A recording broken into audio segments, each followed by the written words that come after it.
পেটে পানি শুনতে খুব সাধারণ মনে হলেও অনেকগুলো সংক্রামক অসংক্রামক প্রাণঘাতী রোগের সাধারণ লক্ষণ আমরা আজকে জানব এই পেটে পানির কারণগুলো এবং চিকিৎসার নানা পথ। জেনারেল ফার্মাসিউটিক্যালস লিমিটেডের সৌজন্যে অম্বলের আজকের আলোচনার বিষয় পেটে পানি। এই বিষয়ে কথা বলতে আমাদের সঙ্গে যুক্ত হয়েছেন দুজন বিশেষ অতিথি। আমাদের সঙ্গে আছেন অধ্যাপক ডাক্তার মোহাম্মদ জাকির হোসেন, বিভাগীয় প্রধান গ্যাস্ট্রোএন্টারোলজি বিভাগ, স্যার সলিমুল্লাহ মেডিকেল কলেজ ও মিটফোর্ড হাসপাতাল। সঙ্গে আরও আছেন ডাক্তার মোহাম্মদ রয়েসউদ্দিন, সহকারী অধ্যাপক গ্যাস্ট্রোএন্টারোলজি বিভাগ, স্যার সলিমুল্লাহ মেডিকেল কলেজ ও মিটফোর্ড হাসপাতাল। আপনাদের দুজনকে আমাদের সঙ্গে যুক্ত হওয়ার জন্য আন্তরিকভাবে অভিনন্দন জানাচ্ছি। ধন্যবাদ আপনাকে। আমি ডাক্তার মোহাম্মদ রয়েসউদ্দিন আপনার কাছে এই শুরুতে জানতে চাই যে পেটে পানি আমাদের তো আজকে আলোচনার বিষয়, এই পেটে পানি ছাড়াও পানি আসলে আরও কত জায়গায় আসলে শরীরের জমা হতে পারে? পেটের পানি ছাড়াও কারো মুখে ফুলা থাকতে পারে, মুখে পানি জমা হতে পারে, পায়ে পানি জমা হতে পারে। সাধারণত আমরা এগুলোকে তিনটা ভাগে ভাগ করতে পারি। যে পেটে পানি আমরা বলতে পারি যে লিভারের সমস্যা হলে পেটে পানি, মুখে যদি পানি চলে আসে তাহলে কিডনির সমস্যা, বা পায়ে পানি চলে আসলে আমরা ধরতে পারি এটা হার্টের সমস্যা। এটা সাধারণ গ্রস, কিন্তু সঠিক যে কারণগুলো এটা আরও অনেক গভীরে থাকতে পারে। সেই জন্য প্রত্যেকটা ক্ষেত্রে আলাদাভাবে এটাকে হিসাব করতে হবে। আর পেটের পানির কারণ যদি আপনি বলতে চান, লিভার সিরোসিস বা লিভারের সমস্যা ছাড়াও আরও হতে পারে পেটে ইনফেকশন, যেমন টিউবারকুলোসিস। আরও হতে পারে কিছু কিছু ক্ষেত্রে দেন আপনি লিম্ফোমা, যে এটা লিম্ফ নোডের যে আমরা বলি যে একরকম টিউমার বা ক্যান্সার কন্ডিশন, সেই ক্ষেত্রেও আমাদের পেটে এখানে পানি চলে আসতে পারে। ধন্যবাদ। আমি অধ্যাপক জাকির হোসেন আপনার কাছে জানবো যে পেটে পানি, এই যে পানির কোনো পরিমাণ আছে কিনা, যে কতটুকু পরিমাণ আসলে ঝুঁকিপূর্ণ বা কতটুকু ঝুঁকিহীন, নাকি পানি হলেই ঝুঁকিপূর্ণ? ধন্যবাদ আপনাকে। আসলে পেটে পানি আসাটা সাধারণ কোনো কারণে হয় না, কোনো ডিজিজড কন্ডিশনেই হয়। তো বেশিরভাগ ক্ষেত্রেই দেখা যায় যে পেটের পানি আসার কারণের মধ্যে যে ডিজিজগুলো থাকে এগুলো অনেকগুলোই প্রাণঘাতী। তো পরিমাণের যেটা কথা বললেন, আসলে খুব অল্প পরিমাণে পানি অনেক সময় বোঝা যায় না, রোগী বুঝতে পারে না। কিন্তু যখনই এটা দেখা যায় যে 250 ml বা 500 ml বা এর চেয়ে বেশি চলে আসে, তখনই কিন্তু রোগীর একটু সিমটম শুরু হতে পারে। কিভাবে একজন রোগী আসলে বুঝতে পারবে যে আসলে তার পেটে পানি এসেছে? প্রথম রোগী বলবে যে আমার পেট আগের থেকে এমন ফুলে গেছে। এটা হলো পেটে পানি আসার তার প্রথম লক্ষণ। এবং এর পরবর্তী কী কারণে তার পানিগুলো আসে সেই সিমটমগুলো তার দেখা দেবে। লিভারের সমস্যা হলে পেশেন্টের জন্ডিস দেখা দিতে পারে, বা তার খাবারে অরুচি, বা ফ্যামিলি হিস্ট্রি থাকতে পারে, কারো জন্ডিসে ফ্যামিলি থেকেও মারা গেছে। তো এই জিনিসগুলো আমাদের রুগীর ইতিহাস থেকে অনেক কিছু আমাদের বের করে নিতে হবে। কিন্তু রুগী প্রাথমিকভাবে তার পেট ফুলে গেছে, অন্যান্য যে গ্যাস্ট্রোইন্টেস্টাইনাল সমস্যাগুলো আছে সেগুলোও দেখা দেবে। বা অনেক সময় দেখা যায় পেটে পানি আসছে লিভারের কারণে রোগীর রক্ত বমি থেকে শুরু করে পাতলা পায়খানা বা কনস্টিপেশন, যে কোনো সমস্যাগুলো এই সাথে নিয়ে আসতে পারে। আরও কিছু কারণ কি আসলে আছে কিনা, আসলে বুঝার কোনো আরও সহজ কোনো উপায় আছে কিনা? হ্যাঁ, আসলে রোগীদের জন্য যদি সহজ করে আমি বলি, পেটের পানি আসার জন্য যেমন হতে পারে যে ইনফেক্টিভ ডিজিজ বা যেটা জীবাণু ঘটিত হয়, যেমন অনেকের ধারণা হতে পারে যে টিউবারকুলোসিস বা টিবি রোগটা সাধারণত ফুসফুসে হয়ে থাকে। আসলে টিউবারকুলোসিসও কিন্তু পেটে হতে পারে। তো সেই টিবি যদি পেটে হয় তো অনেক ক্ষেত্রেই কিন্তু পেটে পানি আসতে পারে, এটা গেলো একটা দিক। এছাড়া কিছু ক্যান্সার জাতীয় রোগ আছে যেগুলোতে পেটে পানি আসতে পারে। সেই ক্যান্সারটা অরিজিন পেটেও হতে পারে, পেটের বাইরেও হতে পারে। তো বিশেষ করে পেটের যে অর্গানগুলো সেগুলোতে যদি ক্যান্সার হয়ে থাকে সেগুলোর অনেক ক্ষেত্রেই কিন্তু একটা পর্যায়ে পেটের মধ্যে পানি আসবে। তাছাড়া ইভেন যে হরমোনার কথা বলছিলাম, হাইপোথাইরয়েডিজম একটা ব্যাপার আছে, এটা অনেকে হয়তো জানেন। হাইপোথাইরয়েডিজম হলেও কিন্তু আমরা বলি যে জেনারেলাইজড যে ইডেমা, মানে হচ্ছে যে পেটেও পানি আসতে পারে, পায়ে আসতে পারে, মুখে আসতে পারে, এরকম। তো এই ধরনের কিছু ডাইভার্স কজের জন্য কিন্তু আসতে পারে, যেগুলো মানুষের কাছে অত পরিচিত না। তবে মোটা দাগে যদি বলি যে লিভার ডিজিজ, সিরোসিস, ক্যান্সার, এরপরে হচ্ছে যে টিউবারকুলোসিস, এইগুলোই মোটামুটি কমনের মধ্যে পড়ে আর কি। ধন্যবাদ। পেটে পানি যদিও একটি লক্ষণ, কিন্তু এটি অন্য কোনোভাবে শরীরের কোনো প্রকাশে আসলে বোঝা যায় কিনা যে তার পেটে পানি আসছে? পেটে পানি আসছে প্রথম তো এটা বোঝা যায় পেট ফুলে গেছে সেটা। তারপর তার বিভিন্ন সমস্যাগুলো যেমন দেখা দিতে পারে, জন্ডিস হলে তার চোখ হলুদ হয়ে যেতে পারে, সাথে যদি তার রক্তশূন্যতা দেখা দেয়, রুগী ফেটিক, অল্পতে সে খুব টায়ার্ড, হয়রান হয়ে যাবে। তারপর তার বিভিন্ন কাজগুলো করতে তার অসুবিধা মনে হবে, এবং সব ক্ষেত্রে মনে হবে সে বোধহয় ধীরে ধীরে সে আস্তে আস্তে তার লক্ষণগুলোর কারণে সে খারাপের দিকে যাচ্ছে। এগুলো রুগীর প্রকাশ করবে। আমরা এগুলো দেখে রুগীকে যখন আমরা এক্সামিন করব, এক্সামিন করলে আমাদের কাছে এই রোগীর লক্ষণগুলো উপর থেকে একদম চোখ থেকে শুরু করে পা পর্যন্ত আমরা যদি এক্সামিন করি একটার পর একটাতে তার বিভিন্ন সমস্যাগুলো ধরা দেবে।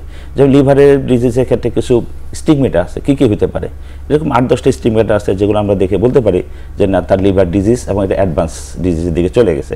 যদি অল্প সময়ের জন্য হয় তাহলে মেলিগনেন্সি আমরা ধরতে পারি যে কোনো ক্যান্সার কারণে খুব অল্প সময়ে তার পেটে পানি চলে আসছে, রোগীর ওজন অনেক কমে যাচ্ছে, খাওয়ার রুচি কমে যাচ্ছে, তখন আমরা এটা ধরতে পারি যে এটা ক্যান্সারাস কোনো কিছু হচ্ছে কিনা।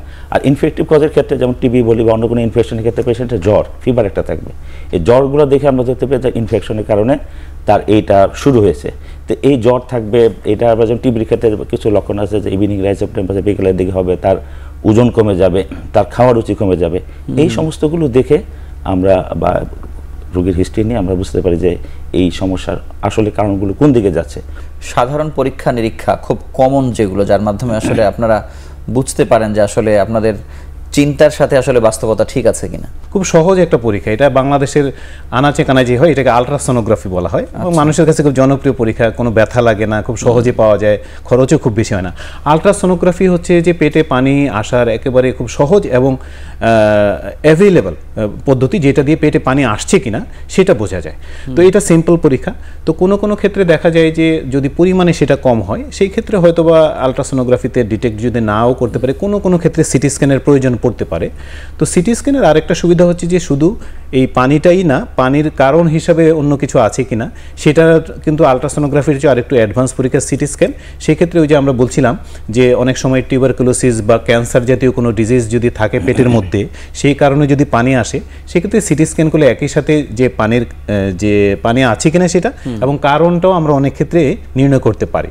তো এছাড়া আনুষঙ্গিক পরীক্ষাগুলো যেগুলোর কারণে আমরা বলছি যে পেটে পানি আসতে পারে, সেই সমস্ত রোগ চিন্তা করে কিন্তু আমরা সেই রিলেভেন্ট কিছু পরীক্ষা করলে একই সাথে এই কম্বিনেশনটা যদি করি তাহলে আমরা অনেকটুকু এগিয়ে যাই যে পেটে পানি আসলো কিনা আসলেই এবং সেটা কী কারণে আসলো সেদিকে আমরা আস্তে আস্তে আসলে যেতে পারি। আপনাকে অসংখ্য ধন্যবাদ। আমরা ছোট্ট একটু বিরতি নিয়ে আবার আলোচনায় ফিরছি।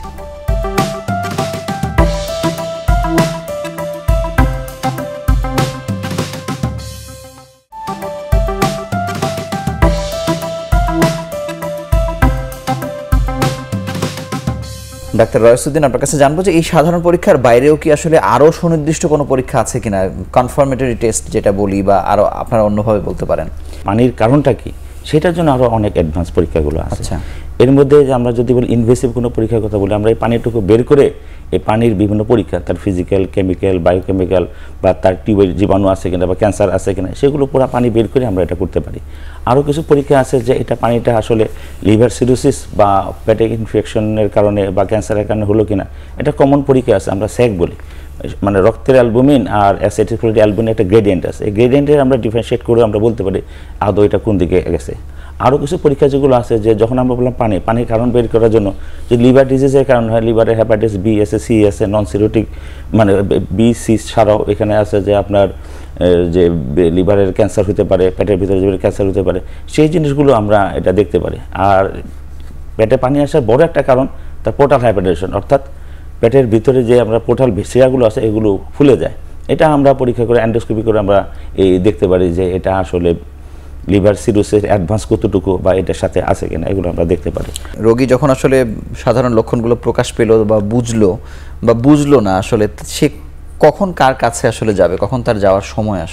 আসলে প্রথমে এই ডিসকমফোর্ট, পেটের মধ্যে একটা অস্বস্তি থাকবে, যখনই আপনার নর্মাল পেটের মধ্যে একটু পানিটা একটু বাড়তে থাকবে তখন ডিসকমফোর্ট হবেই। তো একটা পর্যায়ে এটা বেড়ে যায়, তখন উনি বুঝতেই পারবেন যে আমার পেটটা তো ফুলে গেল। এমনও হয়ে যায় যে রোগীদের যে পেট ফুলে শ্বাসকষ্ট পর্যন্ত হতে পারে, শুতে পারে না, রোগী বসে যেতে হয়। তো এই ডিসকমফোর্টগুলো যখন আসে তখন আসলে রোগী যেটা করে বা করা উচিত সেটা হচ্ছে প্রথমে নিকটবর্তী ডাক্তারের কাছে যাওয়া উচিত। আমাদের বাংলাদেশে অন্তত একজন MBBS ডাক্তার, ওনাদের কাছে প্রথমে যেতে পারেন। তো ওনারা সাধারণত যেটা হয় যে প্রাথমিক পরীক্ষা নিরীক্ষা করে ওনারা এটা সিনিয়র ডক্টরদের কাছে রেফার করেন বেশিরভাগ ক্ষেত্রে। এটা পরিপাকতন্ত্র এবং লিভার বিশেষজ্ঞর কাছে যেতে পারে, ইভেন মেডিসিন ডক্টরের কাছেও যেতে পারে অ্যাভেলেবেল যদি গ্যাস্ট্রোএন্টারোলজি বা হেপাটোলজিস্ট না পাওয়া যায়। তো তো ওনারা যাবেন, যাওয়ার পরে ওই ডক্টররা যারা ওই বিষয়ভিত্তিক ডক্টররা এটা আরও ভালো বুঝবেন এবং ওনারা ওই সিস্টেম্যাটিক্যালি আসলে হিস্ট্রি এক্সামিনেশন করে অনেকটাই গুছিয়ে ফেলতে পারবেন যে আসলে এই হতে পারে। তো তারপরে স্পেসিফিক কিছু ইনভেস্টিগেশন এবং জেনারেল ইনভেস্টিগেশন করলেই কিন্তু বেশিরভাগ ক্ষেত্রে অলমোস্ট 90% বা এর চেয়েও বেশি ক্ষেত্রেই কিন্তু ডিজিজটা আইডেন্টিফাই হয়ে যায় এবং সেই অনুযায়ী ওনারা পরবর্তী চিকিৎসার প্ল্যানগুলো করে। ধন্যবাদ। আমি স্যারের কাছে জানবো যে আপনাদেরও কখনো কখনো অন্য কোনো ডিসিপ্লিনের ডাক্তারের কাছে আসলে রেফার করার প্রয়োজন পড়ে কিনা? অবশ্যই প্রয়োজন পড়ে। যখন আমরা দেখি এটা কারণগুলো কি, যদি দেখা যায় লিভার বা স্টোমাক বা গ্যাস্ট্রোইন্টেস্টাইনাল যে কারণগুলো আছে, টিউবারকুলোসিস, ওগুলো তো আমরাই ঠিক করে ফেললাম, কিন্তু কোনো ক্ষেত্রে সার্জিক্যাল কারণ হতে পারে, সার্জারি পর্যন্ত গড়াতে পারে। সেই ক্ষেত্রে আমাদের এবং কোনো ক্ষেত্রে এটাকে অনকোলজিস্টের কাছে আমাদের রেফার করতে হতে পারে। ক্যান্সারের ক্ষেত্রে ডায়াগনোসিস করে অ্যাডভান্স যে ক্যান্সারের ট্রিটমেন্টগুলো আছে এগুলো তো তখন আবার আমাদের অনকোলজিস্টের কাছে রেফার করতে হতে পারে। আপনারা টোটাল যে রোগী দেখেন তার কত অংশই বা আসলে পেটে পানি নিয়ে আসে? হ্যাঁ, ধন্যবাদ আপনাকে। আসলে আমরা যে হসপিটালে টারশিয়ারি লেভেল হসপিটালে কাজ করি আপনি জানেন, তো আমাদের বিভাগটা যেটা সেটা গ্যাস্ট্রোএন্টারোলজি বিভাগ। আমরা পরিপাকতন্ত্র লিভারের রোগ নিয়ে কাজ করে থাকি। তো আমাদের পেশেন্টগুলোর ক্ষেত্রে একটা বড় অংশই আসে যারা পেটের পানি নিয়ে আসে, বিশেষ করে ভর্তি রোগী। আপনি জানেন যে আমাদের ইনডোর আছে, আউটডোর আছে, আমরা আউটডোর সেবা দিয়ে থাকি। সেই ক্ষেত্রে কিছু রোগী আসে। তো ইনডোরে যে রোগীগুলো ভর্তি হয় এদের একটা বেশ বড় অংশ, আপনি হয়তো বলতে পারেন ইভেন 20 থেকে 25% রোগী ভর্তি থাকে, যারা ভর্তি থাকে এদের মধ্যে এই পার্সেন্টেজটা কিন্তু পেটে পানি থাকে। তো সেটা আসে, তো আমাদের আউটডোর দিয়ে ভর্তি হতে পারে, ইমার্জেন্সি দিয়ে ভর্তি হতে পারে, হোয়াট এভার যেভাবে ভর্তি হলো আমরা তখন পরীক্ষা নিরীক্ষা করে দেখি যে পেটে পানির আছে এবং সেই অনুযায়ী আমরা ওই যেটা বললাম সেইভাবে আমরা এগিয়ে রোগটা নির্ণয় করে থাকি। সাধারণত হাসপাতালে আসলে পেটে পানি নিয়ে যারা আসে, যাদের জটিলতা হয়, এটা কেমন সময় পর্যন্ত হাসপাতালে স্টে করা লাগে তাদের? এগুলো বিভিন্ন রোগ অনুযায়ী এগুলো ভেরি করে। হ্যাঁ, এটা কোনো রোগীর ক্ষেত্রে হয়তো 7 দিন লাগতে পারে, কোনো রোগীর ক্ষেত্রে 14 দিন, কোনো ক্ষেত্রে 1 মাসও পর্যন্ত লাগতে পারে। আর যে সমস্ত ক্ষেত্রে লিভারের সিরোসিস ক্ষেত্রে আমরা রোগী ডায়াগনোসিস করে ট্রিটমেন্ট দিই, কারণ সিরোসিসটা কিন্তু আপনার কিউরেবল না, এটাকে নিয়ন্ত্রণ করতে পারবেন কিন্তু আপনি কিউর করতে পারবেন না। যখন রোগীটা নিয়ন্ত্রণে থাকবে তাকে কিছু বেসিক কিছু আমরা বলে দিই, এই জিনিসগুলো আপনি দেখবেন আর এই সমস্যা কমপ্লিকেশন হলে আপনি আবার আসবেন। ওইভাবে দেখে কারোর ক্ষেত্রে 7 দিন লাগতে পারে, 10 দিন লাগতে পারে, আমরা ওইভাবে রোগীকে ম্যানেজ করার পরে আমরা তারপর রোগীদেরকে হাসপাতাল থেকে ডিসচার্জ করি। আপনাকে অসংখ্য ধন্যবাদ। আমরা আরও একটি ছোট্ট বিরতি নিয়ে আবার আলোচনা ফিরছি।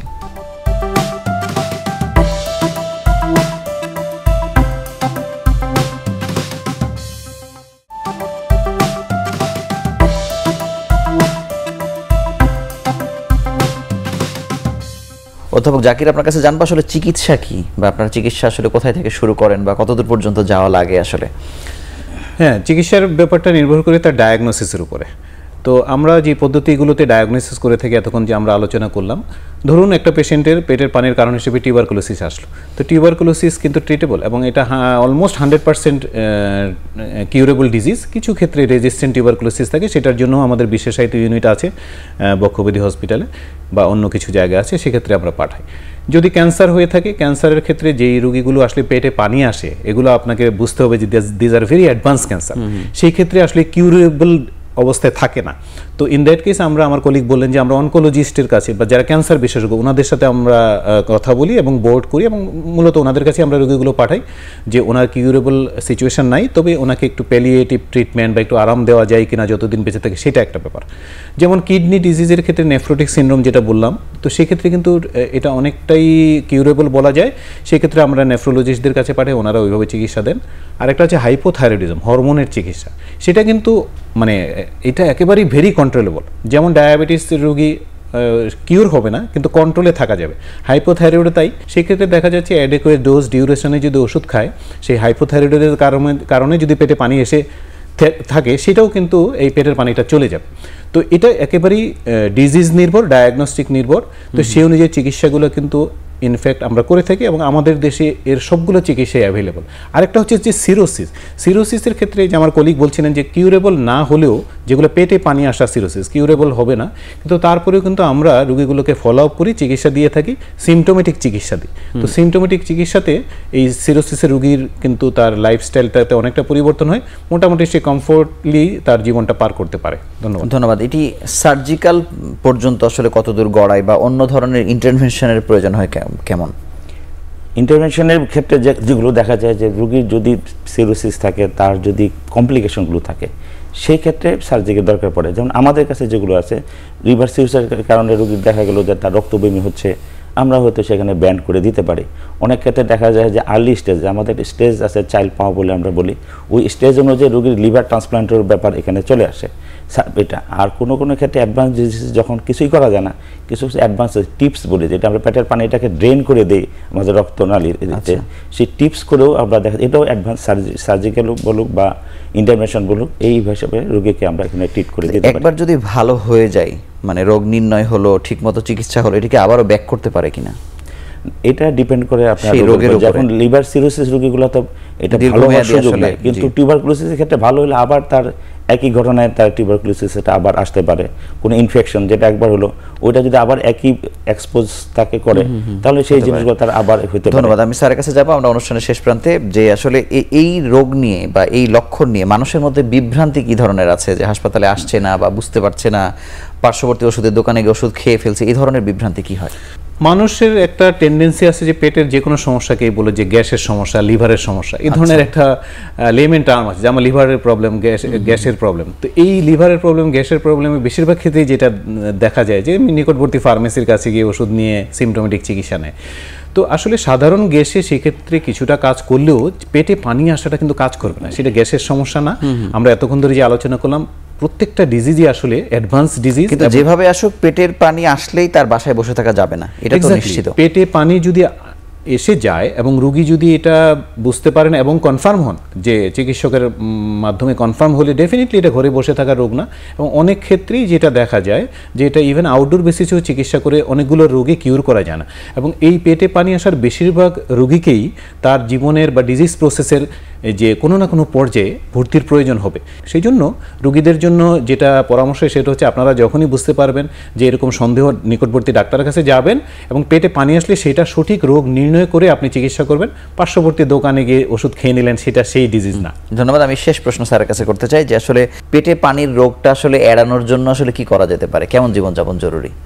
এখন কথা হলো যে পেটের পানি আসার কারণগুলো কী কী। যদি কোনো ক্যান্সারাস কারণ হয়, এটা তো শুরু থেকে মানুষের লাইফস্টাইলের ক্ষেত্রে তার খাবার দাবার থেকে শুরু করে বাইরের খাবার কিংবা যেগুলো এক্সপোজ খাবার, খোলা খাবারগুলোতে, এগুলো থেকে তাকে বিরত থাকতে হবে। দেখা যায় একই সিরিঞ্জ কয়েকজনের ব্যবহার করতে, এই শেয়ারিংগুলো যেগুলো ব্যবহার করা হতো, এগুলো কিন্তু এই রোগের মানে সূচনা। তো এইগুলোকে আগে আপনাদেরকে প্রোটেক্ট করতে হবে। যাদের একবার হয়ে গেছে তাদের লাইফস্টাইলের মধ্যে কিছু পরিবর্তন, পানিকে তাকে নির্দিষ্ট পরিমাণ পানি খেতে হবে, তার ওজনটা চেক করতে হবে। এবং কিছু স্পেশাল লক্ষণ আছে যে রোগী দেখা গেল যে অজ্ঞান হয়ে যাচ্ছে, উল্টাপাল্টা কথা বলছে, অনেকক্ষণ ঘুমাচ্ছে, এই পেটের পানি রোগীগুলো, কিংবা তার হেমাটোমেসিস আমরা বলি, রক্তবমি, এগুলো হলে তখন তাদেরকে এই সমস্যাগুলো দ্রুত বাসায় না থেকে হাসপাতালে আসতে হবে।